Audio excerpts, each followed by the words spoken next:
This podcast is brought to you by Progressive Insurance. What if comparing car insurance rates was as easy as putting on your favorite podcast? Well, with Progressive, it is. Just visit the Progressive website to quote with all the coverages you want. You'll see Progressive's direct rate, then their tool will provide options from other companies so you can compare. All you need to do is choose the rate and coverage you like. Quote today at Progressive.com to join the over 28 million drivers who trust Progressive. Progressive Casualty Insurance Company and affiliates. Comparison rates not available in all states and situations. Prices vary based on how you buy. This episode is brought to you by Choiceology, an original podcast from Charles Schwab. Hosted by Katie Milkman, an award-winning behavioral scientist and author of the best-selling book, How to Change, Choiceology is a show about the psychology and economics behind our decisions. Hear true stories from Nobel laureates, authors, athletes, and everyday people about why we do the things we do. Listen to Choiceology at schwab.com/podcast or wherever you listen. I do care a lot about my work. Everything that I produce is a little bit of me. And so when that's not treated with respect and love, like, it's really hard for me to hear that.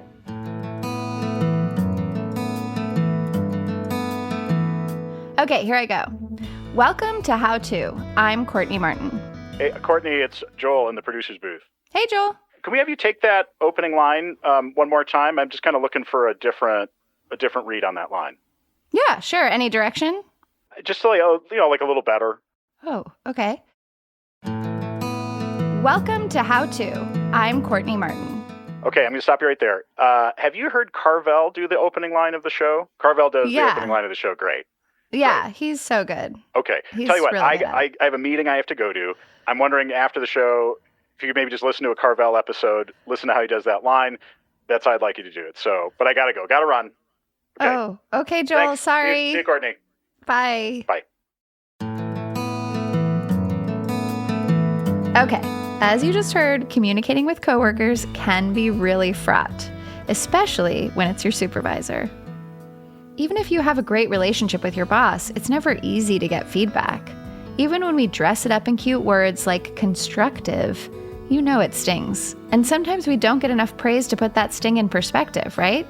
It's easy to start wondering, is this a sign that my job is in jeopardy? Yikes. Plus, a lot of the feedback we get these days isn't in a formal review, but in the liminal, speedy moments of normal work life. Brief huddles, quick pings, short comments on a Google document, all of which leave room for misinterpretation. Hi, How To. I had a question about how to take work criticism not so seriously. I've always kind of taken criticism, especially constructive criticism, as a way that's a little too personal that then affects my work for a while. And I'm wondering how to do that as I move forward in my professional career. All right, thank you, and I love the show. The voicemail you just heard is from a listener we're calling Leigh. She's a few years into her career and just started a new job doing communication and marketing for a small nonprofit. I create outward-facing ads that appear in magazines and social media posts, everything from that to like documents that our development team take out to solicit major donors.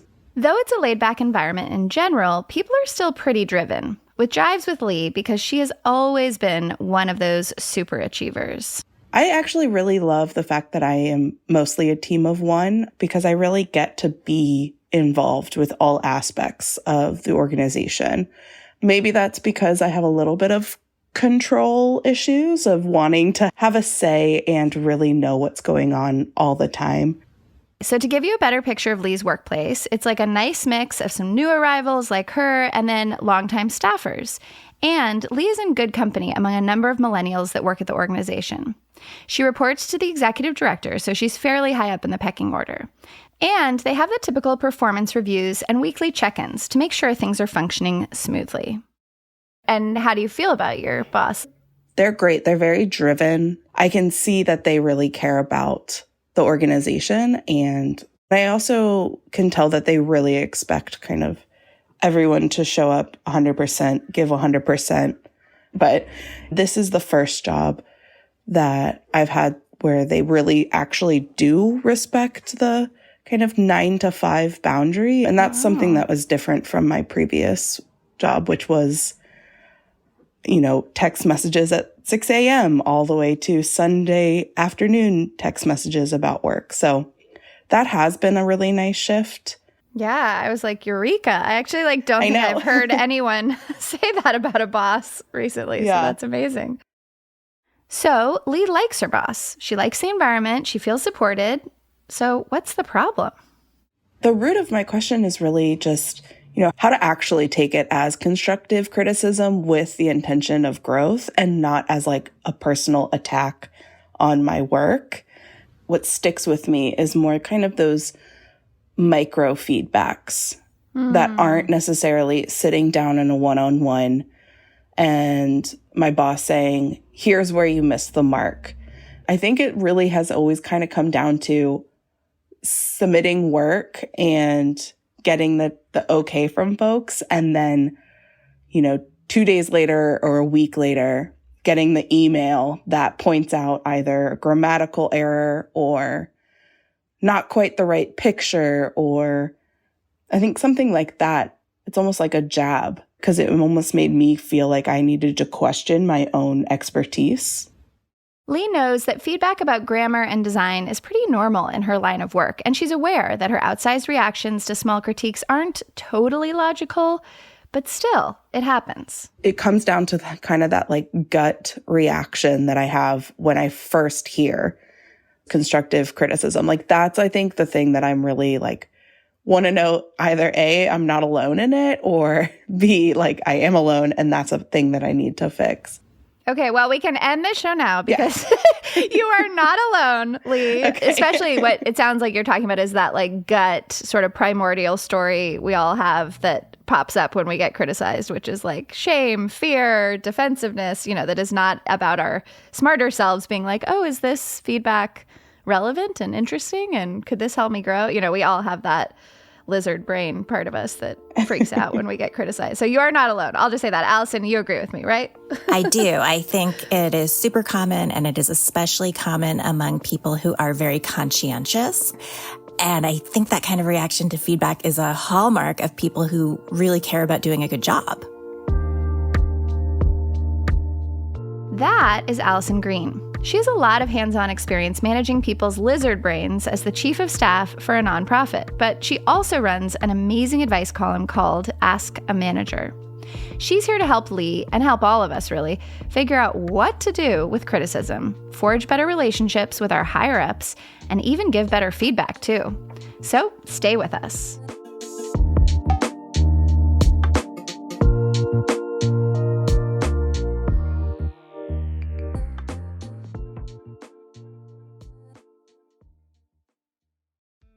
This episode is brought to you by Choiceology, an original podcast from Charles Schwab. Choiceology is a show all about the psychology and economics behind our decisions. Each episode shares the latest research in behavioral science and dives into themes like, can we learn to make smarter decisions, and the power of do-overs. The show is hosted by Katie Milkman. She's an award-winning behavioral scientist, professor at the Wharton School, and author of the best-selling book, How to Change.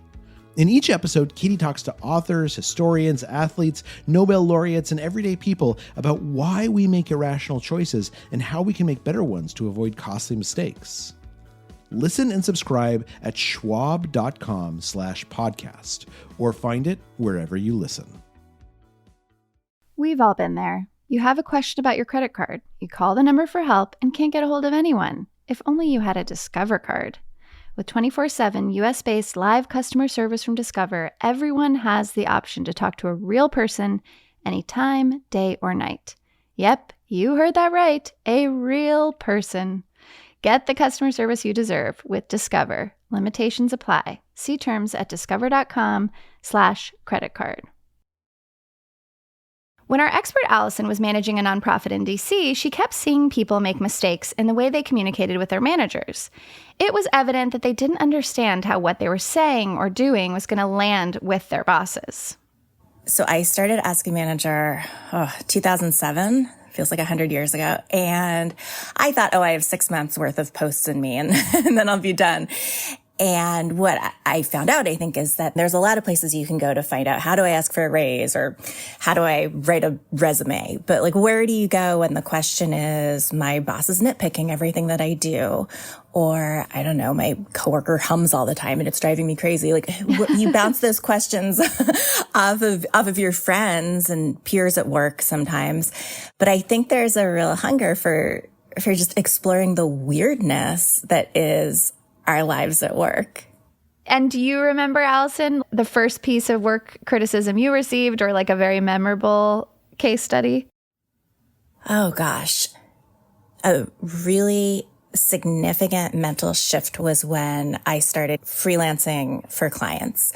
And it's so much easier to emotionally detach when you're a consultant as opposed to when you're an employee. Because as a consultant, I'm just there to give you my opinion, tell you what I think you should do. If you want it done differently or you don't agree, so be it.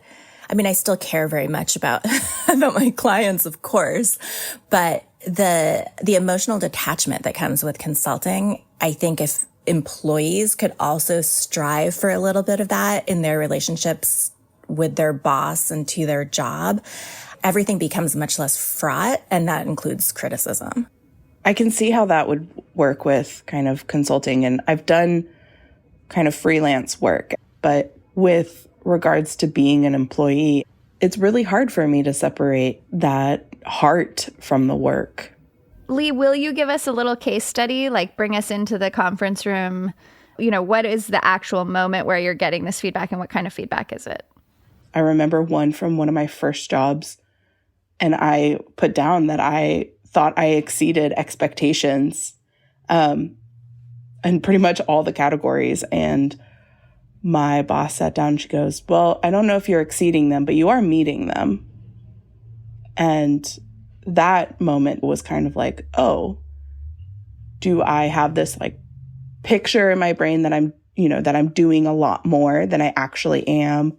Is there a misalignment in what's expected of me from myself and from my organization? I think those are really good questions to be asking. You're asking them in a way that feels very painful to you, but I think if you can emotionally detach from them a little bit, it's great to look at feedback as an opportunity for getting aligned with your boss or with whoever the feedback is coming from, because maybe they'll say something that does shift your perspective. If you get really caught up in the ego piece, which is what trips us all up with feedback, you miss that opportunity. You just end up focusing on, this feels bad. I feel like I didn't do what they wanted me to do, or I'm not good enough. But if you look at it as, this is really useful information that I can use to do a better job next time, that helps you get better at your job. And I know that's much more easily said than done. But when people talk about feedback, sometimes you hear people say that feedback is a gift. And I always think, I mean, come on, like that sounds really silly. Like telling me my work isn't great is not a gift. But I do think there's something to that. I mean, it's someone saying, hey, I'm going to take the time to share thoughts with you about how you could do this even better and how you can develop your skills and be more successful and grow. And I know it very often does not feel like that in the moment, but that is what it is. There's some exceptions to that. And as I was listening to you talk, there were a couple of alarm bells going off for me. So I'm interested to hear what you think of this. But I mean, the exceptions to looking at feedback that way would be if you're in a culture of criticism, basically, where the expectations are unrealistic and the only feedback you get is little nitpicky, you missed this or you could have done this. And no one is saying, but hey, you did a really great job in this other piece. And I wondered what your sense is of the culture at your job. Do you feel like the things you do well are being celebrated? My current one is actually going like pretty well, and I am receiving a lot of praise with my last couple jobs. I think the culture was assume you're doing a good job unless I say otherwise, and that's not how my brain operates, which was assume you're doing terribly unless someone praises you. This is where Alison's advice from a moment ago could come into play. If possible, emotionally detach from the work. Easier said than done, right? I know. We'll dig more into exactly how to do that later, but for now, here's Leigh again. I'm really hesitant to kind of bring in the generational trope of millennials needing to have the participation award because I don't think that that's accurate.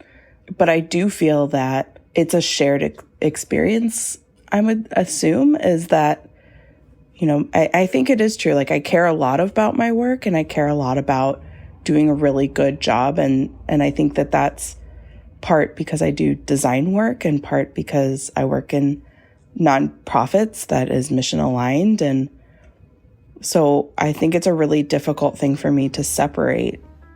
So, setting aside the generational stereotypes, what is the best way for people to talk about ways a person can improve at work? Ideally, in a feedback conversation, you want the conversation and the broader relationship between the two people to be collaborative. You want it to feel like we are collaborating on making this work better. And when it feels really bad is when it feels like the person giving the feedback is just here to pass judgment upon you. They're just going to let you know all the ways that you messed up, all the ways that you're deficient. And if you have worked in environments like that, even if you're not in one now, very often I think people carry that feeling and that dynamic with them to later feedback conversations. So even when it is a healthier dynamic, you might still be carrying some of that sense of fear or shame from those earlier feedback experiences. I don't know. That might be too pop psychology, but I think people carry a lot of stuff from older jobs to new ones. Yeah. Alison, I wonder what you think of this. I've heard someone say, I wish I could remember who, that your family of origin was the first organization you ever worked for. So whatever the like culture of criticism was in your family of origin influences what you expect or feel sensitive to around work. Yes, so absolutely. curious, Leigh, what was your upbringing around criticism? The way of receiving feedback or receiving criticism was almost the expectation of perfection, but still very much surrounded with love. If that, like, we love you so much that we want you to strive and be the best that you can be. Sometimes I think when people grow up as a high achiever, as a student, you don't have a ton of experience with failure because you're smart and you're good at school and you do well. And I think sometimes people who are very high achieving as kids and as teenagers have a harder time with criticism in the work world because they haven't had as much of an experience with it when they were younger. Does that resonate at all? Yeah, I think so. I never really thought that having that sort of mindset could have negative connotations, and maybe that's just naive of me, but being a high achiever was something to strive for. I think it becomes really part of your core identity that, like, you're someone who does a good job and you're very competent and capable and you don't mess up in significant ways. And then you get into the work world where the context is completely different and there's so much to learn, and it's generally not coming from books. It's most of the time coming from feedback conversations or from messing up and learning to do it differently the next time. And that's a completely different way of learning. And you're getting a different kind of feedback that your brain is experiencing more negatively. And I don't know that people who struggled in school have necessarily an easier time with criticism on the job. I suspect they struggle just as much. But I do think that there is something for high achievers that has like its own brand of difficulty when they get into the work world. And I would also add another layer, Alison. I'm curious what you think about this. There's the high achiever layer, but there's also the mission aligned layer, as you put it, Leigh, in nonprofit settings where people are doing work they actually care about. It seems trickier to me to say, well, take your ego out of it, because it's like part of why they're at this job is their ego is all tied up in their value system around the thing that they do. Whereas, like, if you're working in a place where you don't really care that much, like, it's not values aligned, it might be easier to take your ego out of it. Yeah, I've never had a job where I've just looked at it as a way to get a paycheck. I come from nonprofits as well, the communication side, interestingly. So there's some parallels here. And I really think that's true. It's not just a job. It's deeply important to you, and it's crucial. The stakes are very high. It's crucial that you do the work well. So to contemplate the possibility that you might not have nailed it can be painful. So, remember when Alison suggested that consultants can take criticism a little less personally? Well, even if you're a full-time employee, you can think like a consultant, which is to say, just be a little less attached to it all. Like, this is just a project, projects end, new projects start. It's not about me. Depersonalize a bit. And do yourself a favor. When someone gives you a compliment, take it in. Listen, even if you don't believe in yourself right now, believe them. Also document those compliments. Big, small, keep them all. That way, on days when you're doubting yourself or when a piece of criticism hits a little hard, you can be reminded of your skill and value. Okay, we're going to take a quick break, and when we come back, we'll find out if you can actually get a boss to change. Don't go anywhere.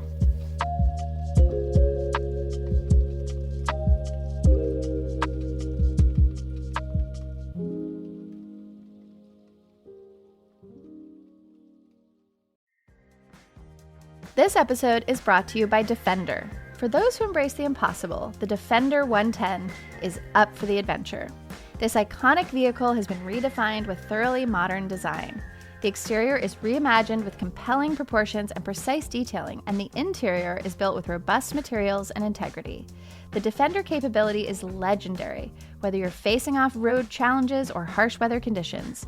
Built for the modern explorer, the Defender 110 lets you go further and do more. And cargo capacity means more room for your gear. To drive the Defender is to explore with greater confidence. Powerful innovations like the intuitive driver display and award-winning infotainment system keep you connected. Innovative camera technologies deliver unobstructed views and effortless maneuvering. Ready for a wide range of adventures, the Defender family features the two-door Defender 90, the Defender 110, and the Defender 130, which seats up to 8. A vehicle made to go further, the Defender 110. Learn more at LandRoverUSA.com/Defender. This episode is brought to you by Defender. For those who embrace the impossible, the Defender 110 is up for the adventure. This iconic vehicle has been redefined with thoroughly modern design. The exterior is reimagined with compelling proportions and precise detailing, and the interior is built with robust materials and integrity. The Defender capability is legendary, whether you're facing off-road challenges or harsh weather conditions. Built for the modern explorer, the Defender 110 lets you go further and do more. And cargo capacity means more room for your gear. To drive the Defender is to explore with greater confidence. Powerful innovations like the intuitive driver display and award-winning infotainment system keep you connected. Innovative camera technologies deliver unobstructed views and effortless maneuvering. Ready for a wide range of adventures, the Defender family features the two-door Defender 90, the Defender 110, and the Defender 130, which seats up to 8. A vehicle made to go further. The Defender 110. Learn more at LandRoverUSA.com/Defender. This episode is brought to you by Choiceology, an original podcast from Charles Schwab. Choiceology is a show all about the psychology and economics behind our decisions. Each episode shares the latest research in behavioral science and dives into themes like, can we learn to make smarter decisions, and the power of do-overs. The show is hosted by Katie Milkman. She's an award-winning behavioral scientist, professor at the Wharton School, and author of the best-selling book, How to Change. In each episode, Katie talks to authors, historians, athletes, Nobel laureates, and everyday people about why we make irrational choices and how we can make better ones to avoid costly mistakes. Listen and subscribe at schwab.com/podcast or find it wherever you listen.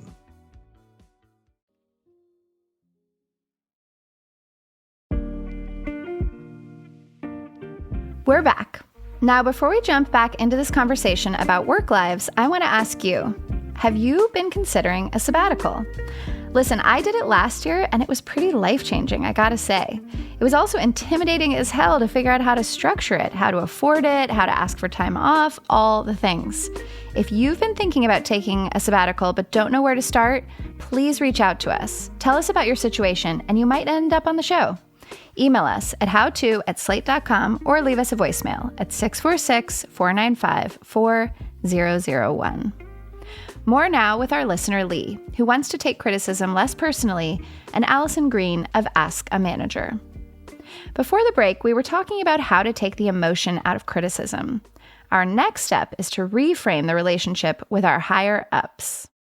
I think very often with a boss-employee relationship, the vibe is almost parent-child in some ways. It shouldn't be. I think that's super unhealthy, but I do think there is an element in how people relate to their bosses of almost feeling like a parent is criticizing them. And that's I'm probably stating that in a way that's too heavy-handed. But if you can see your boss as less parental figure, or even less authority figure, I think the key for all of this is emotionally detaching to the point where you can truly see conversation about any piece of work as being a collaboration, the better off you get. Because when you're collaborating on something, different people are having input and you're using all that input to make the final product as strong as it can be. And ideally, you're not offended by hearing other people's input. You might think about it and think, I don't think I really agree with that. And if that happens enough over the course of a job, if you feel like the feedback you're getting doesn't resonate or you don't agree with it, and that's a pattern, that's a sign to look at, is this the right role for me? Do I make sense in this organization and in this job? We see things really differently.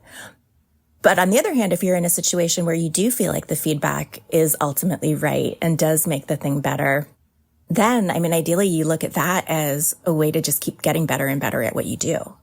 That kind of the authority aspect into it, I think, is really resonating. I've always kind of reported mostly to like the executive director or leader of the organization. And so they don't just control like the work, but like my pay and whether or not that I can, have a paycheck. And I do think, the fear of losing the security of a job is huge. I'm the breadwinner for my family, and like that would, if I were to just get fired on the spot, it would significantly change and harm my family's way of life. Yes, absolutely. Power dynamics are weird, and they infuse every interaction you have at work. They just do. That said, I think it's helpful to remember your power in the interaction too. You get to make your choice about whether this is a job you want to stay in. You get to decide, wow, I really disagree with their feedback all the time, or I have a problem with the way that they're giving it to me. It's always worded very sharply, or it always comes 2 weeks after I thought a project was wrapped up, or whatever the case might be. It's so important to hold in your mind the awareness that you can decide at any time that this isn't working for you. And also, Alison, what power does Leigh have to, I've heard it called manage up. She mentioned, saying to her bosses, hey, I really appreciate getting positive feedback. I guess, Leigh, I want to hear from you. Like, if you could deliver any message to your boss on what you would like to change about how they're giving you feedback, what would that be? And then maybe I can give you some ideas about how you could say it. So wanting to say almost like, I do care a lot about my work, and everything that I produce is a little bit of me. And so when that's not treated with respect and love, like, it's really hard for me to hear that. I don't respond well to the emails, which I've gotten so many of I don't understand this, Like, I can see that it's not effective, and it stings almost like, you should have done better. So I think I'm in a position of strength being new in my role and being able to kind of share how I can receive feedback. I'm not a robot. I need it to be kind of packaged with care and framed in a way that this is something that you didn't do anything wrong that I'm worried about the sake of the organization. This is a little bit about, how we can fine tune it or something like that. It kind of sounds like I'm hearing the words like, or I'm translating, I should say, in my own mind to like, you need warmth, you need proportionality, like you like to have a sense of like how intense is this feedback. You need specificity, like the ... thing that sounds like just like vague and confusing. and you need solutions-oriented feedback that's like, okay, if this wasn't the right picture, then can you give me a sense of the kind of criteria, or is there a sample that kind of moves in the right direction that you could show me? All of which sounds pretty reasonable to me. What do you think, Alison? Yeah, I agree. I think what you might be running into, I'm just guessing, but nonprofits tend to be pretty busy. And this is true in most jobs, but there's a thing about nonprofits that really brings it out. The feedback that you get on day-to-day work might be rushed. People aren't taking the time to think, like, how can I craft this email so that it perfectly conveys my point? They're just kind of throwing it out there and moving on. Does that sound right to you about your work environment? Yeah. Absolutely. So I think there's a couple of ways to approach that. One is less about asking your boss to change how they're handling it in the moment, because that might be a pretty big request. If your boss is really busy and she needs to get this stuff to you quickly so she can move on to the next thing on her plate. But I wonder if those messages would hit you differently if you were hearing more about where you stand generally. Like if you knew that overall she thought very, very highly of your work, for example, but then you got a couple of those emails in a given week, would they bother you as much? I think the one thing that I'm getting hung up on, and actually, Courtney, you mentioned it, that really stuck with me, was the severity of whatever the criticism or the context of it. I think that's the thing that I would really need. Like, even just as simple as like, it isn't actually a big deal, but here's what we could change. Yeah. Because I think my default is to, catastrophize it, because so much of my work is public facing. And we live in a culture where one post can like bring down an entire organization, sort of thing. Like, my biggest fear, especially professionally, is just being blindsided by something. So I think you could say, and I wouldn't make this necessarily specific to like each incident as it comes up, but like the next time you're having a one-on-one with your boss, I might say, hey, I'm realizing that I sometimes have trouble figuring out how big of a deal a particular piece of feedback from you is. Obviously, whenever you give me feedback, I want to take it seriously and incorporate it into the work product. But I want to make sure that I'm calibrating correctly my sense of the larger implications. If something's a big deal, I want to make sure that I know it's a big deal.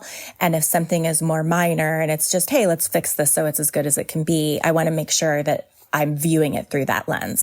I don't always get that in examples like A, B, C, D, things that have happened recently. Mm-hmm. Is there a better way for me to figure that out or to hear explicitly from you? Yeah, that language sounded great to me. I don't know if you're having the experience I have, Leigh. I feel like when my therapist says something and I'm like, yeah, if I could say it that way, that would be great. I know. Can I just so good at this?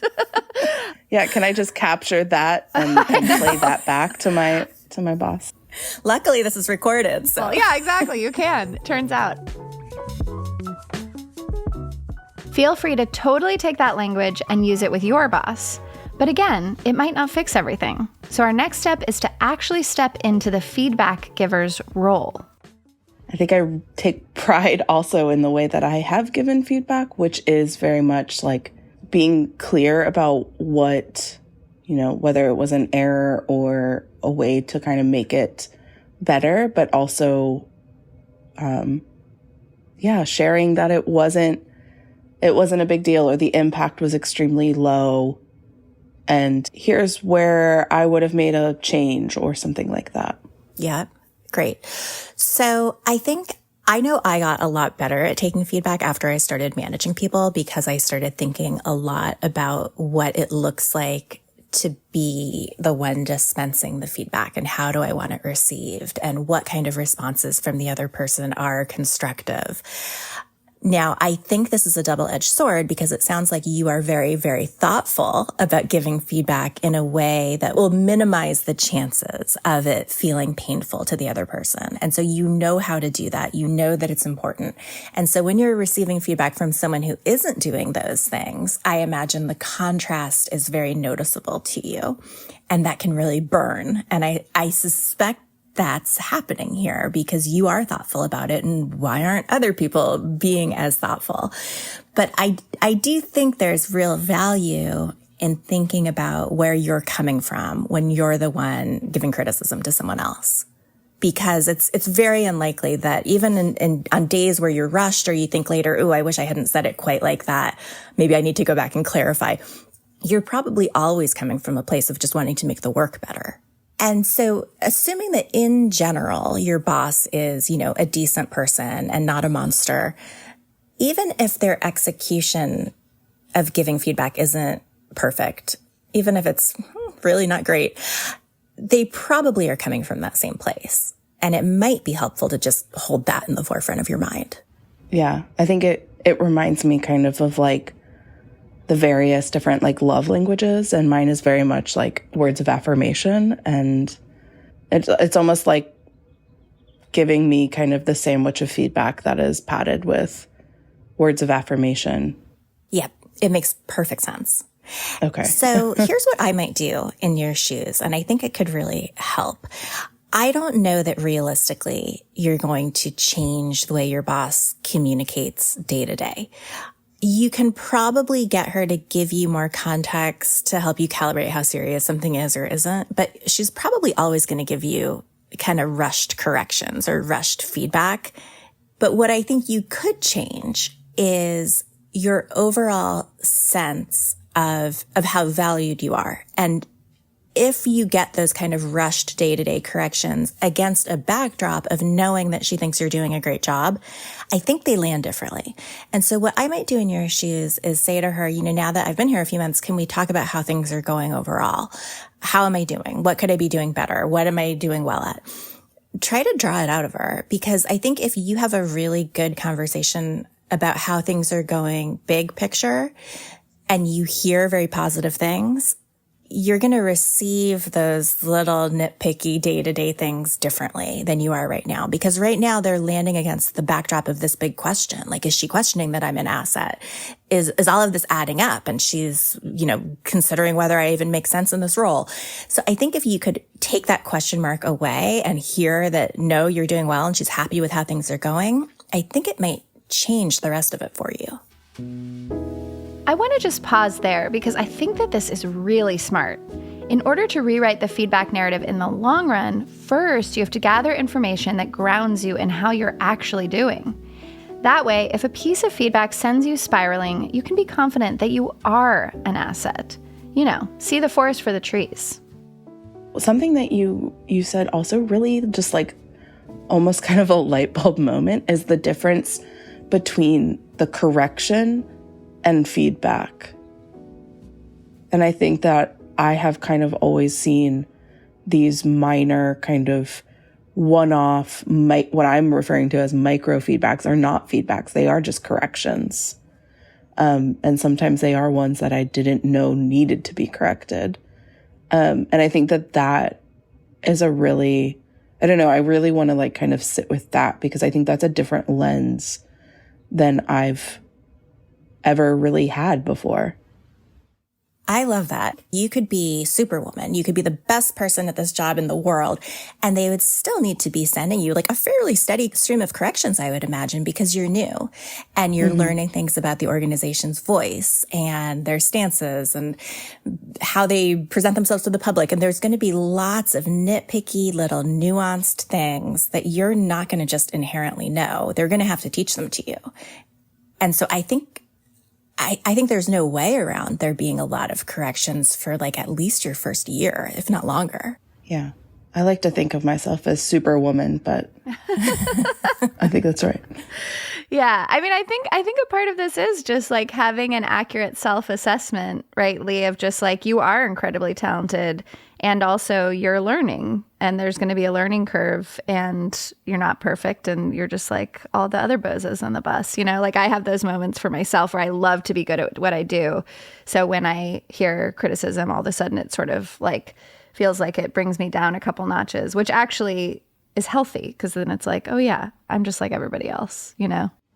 Yeah, and that difference between criticism and correction, I think that's like really, I don't know, I'm really sitting with that. Alison, I wanted to ask you, is there, like, for managers who might be listening, is there a sort of platonic ideal for feedback? Is there like a best system or kind of way of thinking about it? I think so. And I think it all hinges on making sure that you are regularly talking to people about the things that they do well on an ongoing basis, so that when you do need to talk to them about something that they're not doing well or that needs to go differently, they're not going to receive it as, oh my God, is my job in jeopardy? They're going to take it as, we are partnering together on making this work go well.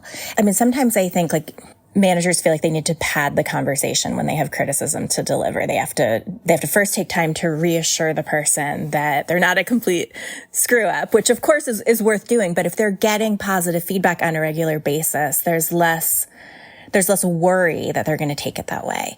You always want feedback conversations to be happening against a backdrop of people feeling valued and feeling appreciated and knowing that you see all the things that they're doing well. And sometimes I've said this to managers and they've said, well, that's not the backdrop. I don't think they're doing well. And if that's the case, you're falling down on your job as a manager. You need to be talking all the time about where someone stands and what needs to change if indeed there are big problems like that. But if you generally think someone does a good job and, 2% of the time they do something that's not great, 98% of your feedback to them should be positive. But so often the balance is skewed. And I would say manager, subordinate, partner, kid, parent, friend, we all want more positive feedback. We're all sort of starving to have ourselves reflected back in some genuine and considered way. So, we can just model that for each other in a million different settings. I went, to visit this beautiful poem that you told us about, Leigh, which may be a nice reminder that there's less judgment than we think, that these corrections are not global indictments. Would you be willing to read a little bit of it out loud for us so we can hear it as a closing together? Yeah, this is a poem that I found when I was back in high school. I've had it printed in some capacity, kind of on my bedside table, or I've shared it with more people than I can count. And I just think it's really beautiful. It's called The Day You Read This, and it was by an author whose pseudonym is I Wrote This For You. On this day, you read something that moved you and made you realize there were no more fears to fear, no tears to cry, no head to hang in shame. That every time you thought you defended someone, it was all just in your head. And really, they love you with all their heart, and nothing will ever change that. That everyone and everything lives on inside you, and that doesn't make any of it less real. That the most embarrassing, awkward moments of your life are remembered by you and no one else. That no one judges you when you walk into a room, and all they really want to know is if you are judging them. That what you make and what you do with your time is more important than you'll ever fathom and should be treated as such. That the difference between a job and art is passion, and that neither define who you are. That's just a little bit of it. Oh, I love it. I love that. I love it so much. It does feel so eerily relevant to the conversation we had too. Yeah. It's really beautiful. Was this helpful, Leigh? Any last questions for Alison? I think it was. I think it was a really helpful kind of realignment. I think she really touched on sort of my, feels almost like a textbook sort of high achiever realization that, I don't know, I just really am resonating with that correction. And maybe that's the shift that I need to have, is that those kind of one-off emails and comments aren't criticisms, they're just corrections. And that the criticism, that can help me take it less personal. Good. Use that to contextualize it, and it will probably not sting as much. Look, a lot of us care deeply about our jobs. I know I do. We want to be good at them. We want to be seen as effective. The trick is to inhabit the paradox. It's okay to want to be great at what you do, but it does not define your worth. And the only way to get great is to get better and better at hearing feedback. So, good luck out there. Thanks to Leigh for coming to us with this deeply relatable question, and for Alison for all of her wisdom. Check out her site and column, Ask a Manager, which will be linked in the show notes. Do you have a mirror that needs holding up? Send us a note at howto@slate.com or leave us a voicemail at 646-495-4001. We might just have you on the show. And if you like what you heard today, please give us a rating, feedback, and a review, and tell a friend. That helps us help more people. How To is produced by Rosemary Belson and Kevin Bendis. Joel Meyer is senior editor and way nicer than he sounded in the beginning of this show.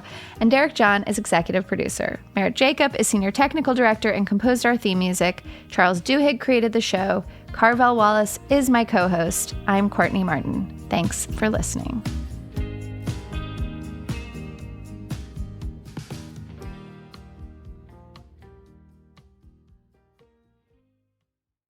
We've all been there. You have a question about your credit card. You call the number for help and can't get a hold of anyone. If only you had a Discover card. With 24/7 US-based live customer service from Discover, everyone has the option to talk to a real person anytime, day or night. Yep, you heard that right. A real person. Get the customer service you deserve with Discover. Limitations apply. See terms at discover.com/creditcard.